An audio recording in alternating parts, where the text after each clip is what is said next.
Qədim insanlar çox çətin və təhlükəli şəraitdə yaşamışlar. İnsanlar sayca az, ətraf mühit isə əksinə vəhşi heyvan sürüləri ilə dolu idi.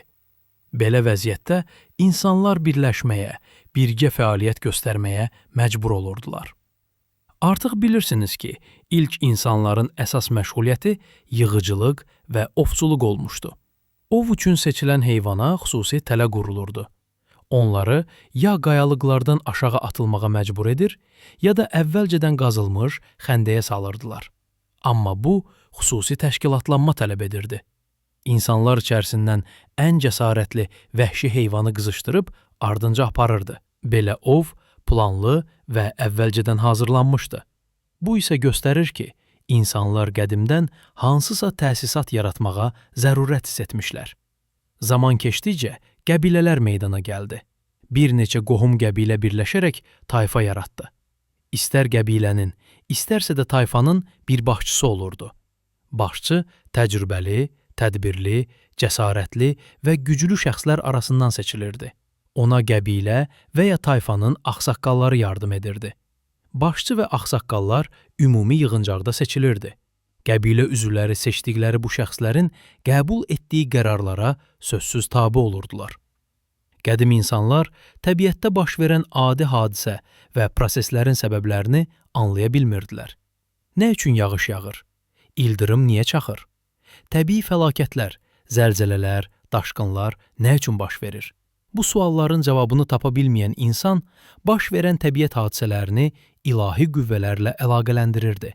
Beləliklə, ilk dini təsəvvürlər yaranmağa başladı və din xadimləri, kahinlər ortaya çıxdı. Kahinlər öz dövrünün savadlı adamları hesab olunurdu. Onlar əhali üzərində böyük təsirə malik idilər.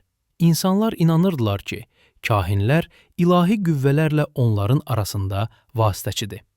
Dövlət necə yarandı? Maldarlığın və əkinçiliyin meydana gəlməsi, əmək alətlərinin təkmilləşdirilməsi dövlətləşmə prosesini gücləndirdi. Əkinçilik, maldarlıq və sənətkarlıq istehsal təsərrüfatının yaranması deməkdir. Artıq insanlar qidanı yalnız ovdan və yığıcılıqdan əldə etmirdilər. Özləri də dənli bitkilər əkir, malqara saxlayırdılar. Əvvəllər insanlar özlərinə güclə yetəcək qədər məhsul istehsal edirdilər. Yeni əmək alətlərinin yaranması məhsul artımına səbəb oldu. Məsələn, əkinçilikdə torpağı yumşaltmaq üçün xışdan istifadə olundu. Süni suvarmanın, yəni çaylardan arxların və kanalların çəkilməsi əkinçilikdə böyük yüksəlişə səbəb oldu. Məhsul çoxaldı. Artıq məhsul qəbilə və tayfa başçılarının, ağsaqqalların, kahinlərin ixtiyarında cəmləşməyə başladı. Tədricən varlı və yoxsul təbəqələr meydana gəldi. Malqaranın sayının artması insanları yeni otlaq sahələrə axtarmağa məcbur etdi. Bu, tarixdə insanların böyük yerdəyişməsinə gətirib çıxardı. Otlaqlar uğrunda müharibələr başlandı. Bu müharibələrdə qalib gələnlər məğlub olanların sərvətinə, torpaqlarına yiyələnirdilər. Özləri isə ya öldürülür, ya da qul edilirdilər. Əgər insanlar əvvəllər vəhşi heyvanlardan qorunurdularsa, indi insan insandan qorunmaq məcburiyyətində qalmışdı. Bunun üçün isə xüsusi təşkilata, dövlətə ehtiyac var idi.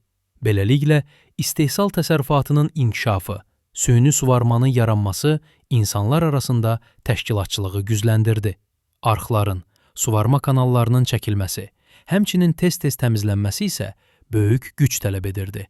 Dədə Qorqud kinofilmində Dədə Qorqud gənclərə tövsiyə edir ki, torpağı əkib becərmədinsə, qorumağa dəyməz. Qorumadınsa, əkib becərməyə dəyməz. Ordun yoxsa, yurdun yox. Müharibələrin başlanması daimi hərbi dəstələrə, orduya zərurət yaratdı. Ordunu saxlamaq üçün isə əlavə vəsait tələb olunurdu.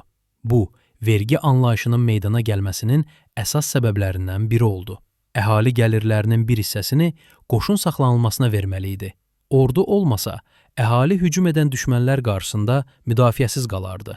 Dövlətin əsas vəzifələrindən biri məhz ərazisinin və burada yaşayan əhalinin müdafiəsi oldu.